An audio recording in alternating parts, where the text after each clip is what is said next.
Thank you.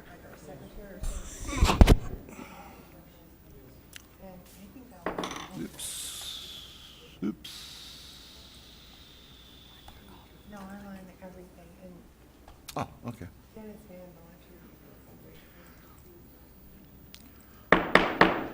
I'd like to bring the September 13th, 2017 Planning and Zoning meeting to order.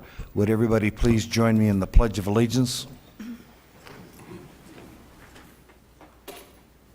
I pledge allegiance to the flag of the United States of America and to the republic for which it stands, one nation, under God, indivisible, with liberty and justice for all.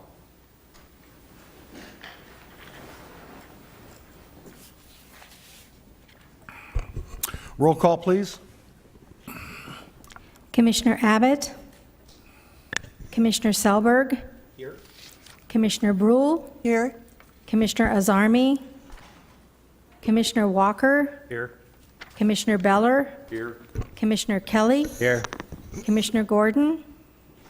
Chairman Fluchet? Here. Thank you. We have a quorum. All right, announcements for the month. Anyone who has not yet signed in, please do so at the table located in the lobby. Should anyone wish to speak, please complete the request to speak form, which is also located in the lobby table next to the sign-in sheet. A request to speak form must be completed for each item you like to speak on, including sub-items. Please note that there are stairs on the right, left, and center aisle, and we ask that you use caution when using these stairs. There's also a ramp located at the audience's left. If anyone has written comments, exhibits, petitions, photos, or letters they intend to present at today's meeting, please have 17 copies and give them to the staff member in the back of the auditorium. She's got her hand up. Thank you. Members of the public cannot speak to the staff members that are sitting at the table with the microphones during the meeting. If you have any questions, please see the staff member located in the back of the auditorium who can meet with you in the lobby. All speakers will be limited to 2 minutes to make their presentations and statements. Everyone, please either turn off your cell phones or pagers or place them on vibrate during the meeting. If you must receive a call, please leave the meeting area and go outside to have your conversation. We also ask that the audience refrain from talking with one another during the presentation and discussion. Today, the Planning and Zoning Commission will hear public testimony and then forward the recommendation to the Board of Supervisors. The items with the recommendations made by the Commission will be heard by the Board of Supervisors on Monday, October 2nd, 2017 at 9:30 a.m. in the same location, with the exception of any continued items. Everyone attending the meeting is also to remember that the administrative building and campus are a tobacco-free area, which means no smoking is allowed curb to curb. Also, only bottled water is allowed in the auditorium.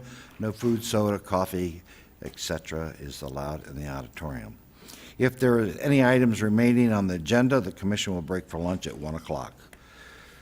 Has everybody had a chance to review the minutes from last month? Any corrections? I'll entertain a motion. I'll make a motion to approve the minutes. Second. We have a motion by Commissioner Beller and second by Commissioner Kelly. Those in favor signify by saying aye. Aye. Those opposed, same sign. Thank you. Item number 1.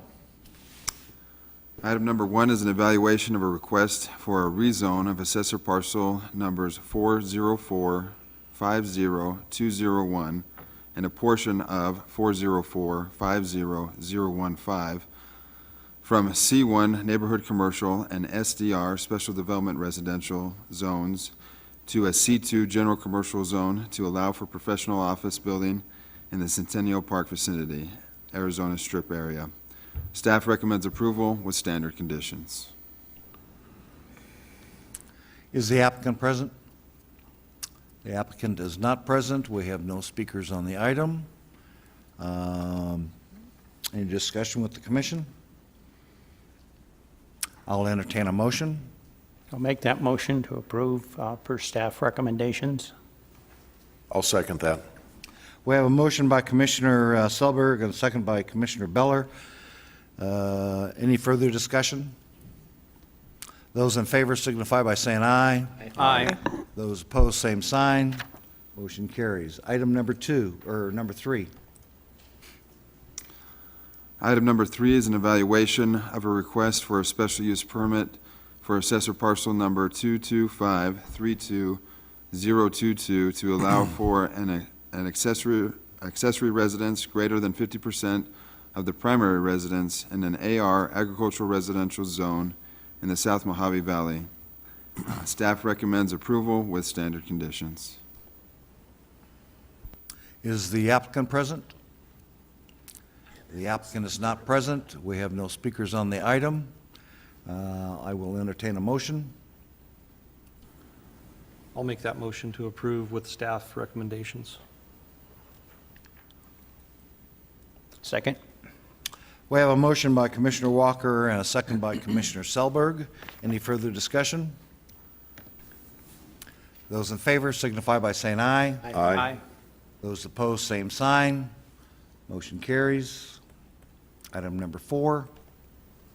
Item number 4 is an evaluation of a request for an amendment to PNZC Resolution Number 89-98 on assessor parcel number 206-25003B to change conditions number 6 of PNZC Resolution Number 89-98 that limits the amount of arson and phosphane gases that could be stored on site in the Griffith vicinity, Mojave County general area. The subject property is currently zoned MX Heavy Manufacturing and consists of the Praxair distribution facility. The property received a zoning use permit on June 5th, 1989 to allow the storage of flammable liquids and gases in an MX Heavy Manufacturing zone. The surrounding land uses consist of vacant land and heavy industrial. A condition was placed on the zoning use permit approval that the maximum amount of arson and phosphane gases stored on site at the facility shall not exceed the limits or storage capacity for Phoenix Research Facility in La Mesa, California, as reported to San Diego County in published documents for 1988 and 89. The applicant believes that the condition is problematic as it is an impediment to new business opportunity for Praxair, and that with the storage limitation, Praxair will be unable to capitalize on the new line of business for the facility. The applicant also believes that a limit on the amount of flammable products stored on the facility is not a normal or usual condition for a zoning use permit, and that such a condition would also appear to be onerous for the county in terms of difficulty to enforce. The applicant is requesting the existing permit condition number 6 be replaced with condition that Praxair Distribution, Inc. will comply with all applicable federal and state laws, rules, and regulations for its specialty products facility. The applicant has also included supporting information shown in your packets that outlines the many regulation and controls through various agencies and laws that limit any vulnerability or risk of the facility. Staff recommends to amend PNZC Resolution Number 89-98 as follows. The condition number 6 should, in your report, it should say 6. Condition number 6 will read as follows. Praxair Distribution, Inc. will comply with all applicable federal and state laws, rules, and regulations for its specialty products facility. Thank you. Is the applicant present? We have no speakers on the item. Why don't you come up and tell us what's going on, Kathy?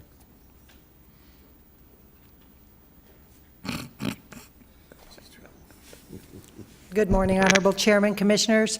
My name is Kathy Tackett Hicks, and I'm acting as the owner's agent in this issue. This ZUP was issued in 1989.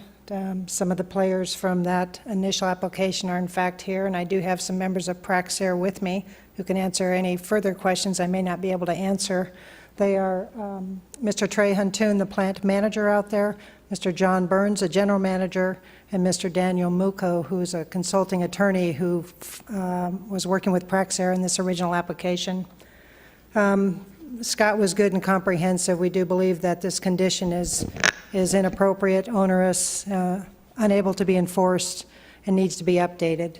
These types of specialty facility and industrial gas uses and storage of these types of things have been highly regulated. Certainly since 9/11, additional regulations have been placed upon them, and it is far more than the county would ever be able to enforce or inspect. And the county has not inspected, I don't think, except for maybe the septic permit, the C of O, and a boiler permit. They don't go on the site. I guess in short, one of the major reasons is this is outdated based on capacities in 1989, and we're at 2017, and Praxair needs to expand. There's currently 54 employees on the site. They put in close to almost 4 million, in annual payroll.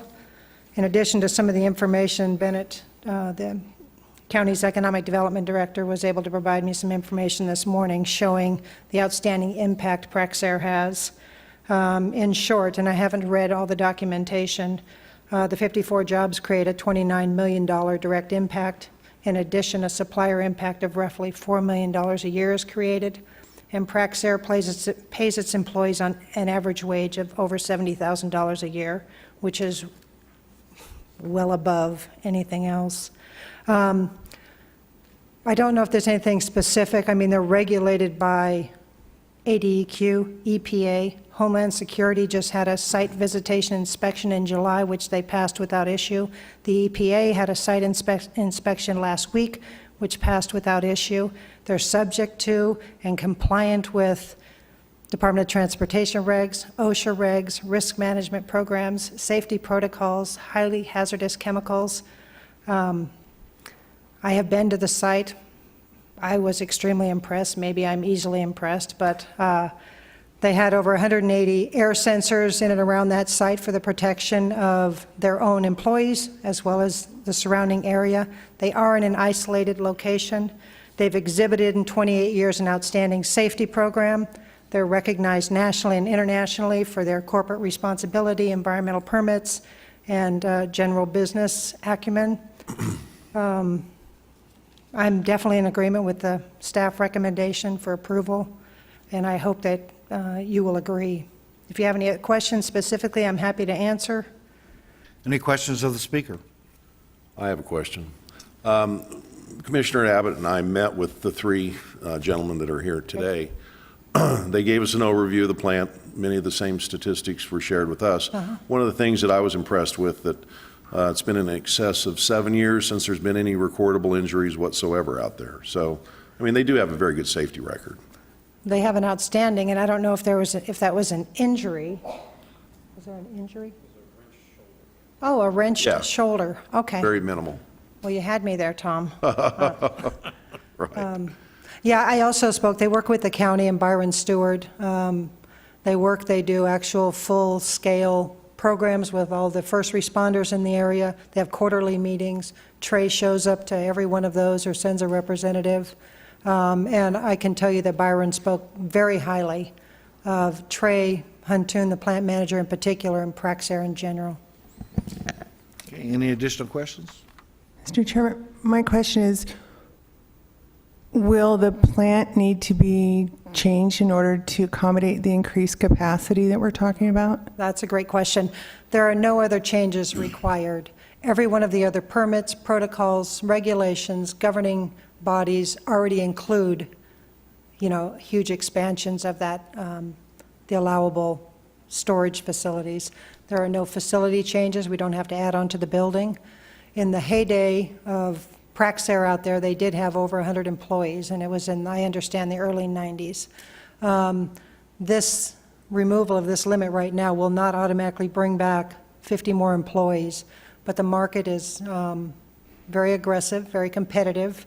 They do supply to the semiconductor industry and stuff, and their hope is that they will absolutely build more employees, but that site can handle up to 100 right now. So in my mind, it's being underutilized, guys.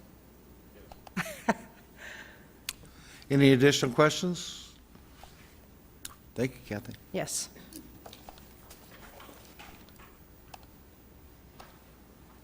Well, we have no speakers. I'll entertain a motion. I'll move to approve this item per staff recommendations. I'll second that. Okay, we have a motion by Commissioner Brule and a second by Commissioner Beller. Any further discussion? Those in favor signify by saying aye. Aye. Aye. Those opposed, same sign. Motion carries. All right. Call to the public. Anyone wishing to speak on any item that is not on today's agenda, please come forward, and we have Stephen Robinson.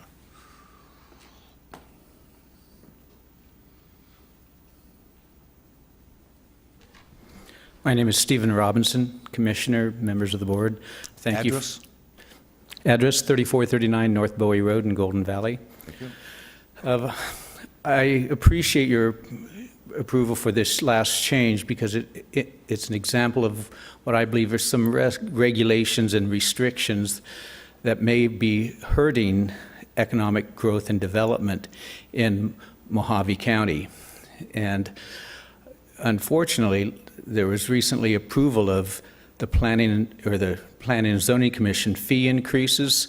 For instance, one of which, someone having a home-based business was paying a $50 fee for registering a home-based. It's now a seven-fold increase to $350. That will not raise revenue, that will encourage non-compliance. Another fee that just jumped tremendously was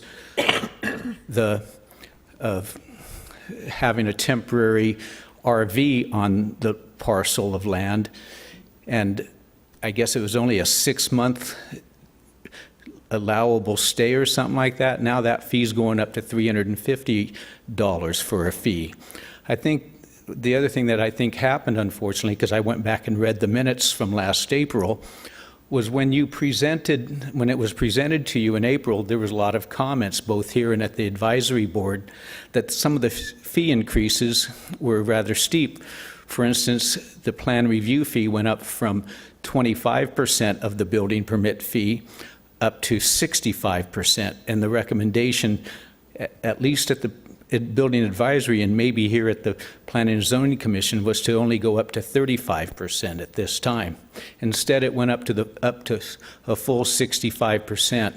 I compared these fees with other counties, and our fees may have, building permit fees specifically identically matched Kingman and Lake Havasu City, but the fees were much higher or significantly higher across the board compared to other counties in our area. So I would think it'd be great if you would look at those other options and encourage the board to review them, or the staff to review those fee increases. Thank you. Okay. You may want to come back to the supervisors meeting. Definitely will be. Okay, thank you very much.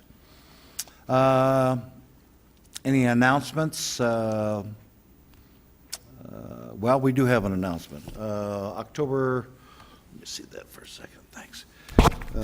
We have a planning seminar down in Phoenix, October 25th, 6th, and 7th at Scottsdale, Fort McDowell area. And everybody's going to get a copy of the information about the conference in the mail. And so if you're interested, please let Christine Ballard know, right? Okay. Anything else? Any announcements from anybody? No vacations? No. Mr. Chairman? Mr. Chairman, I would note that probably the most we'll be sending 3, maybe on the outside 4 we'll be able to send. So I guess first come, first serve. The sooner you get to us, Okay. the more likely. And I think Is there any way that we can twist anybody's arm and make sure that we can get 4? I've got to do them numbers, and I'll let you know. I got it. No additional business before the commission. I'll entertain a motion to adjourn. I'll make that motion. We have a motion, Second? okay, we have a motion by Commissioner Walker, second by Commissioner Selberg. Those in favor signify by saying aye. Aye. Meeting adjourned. Thank you.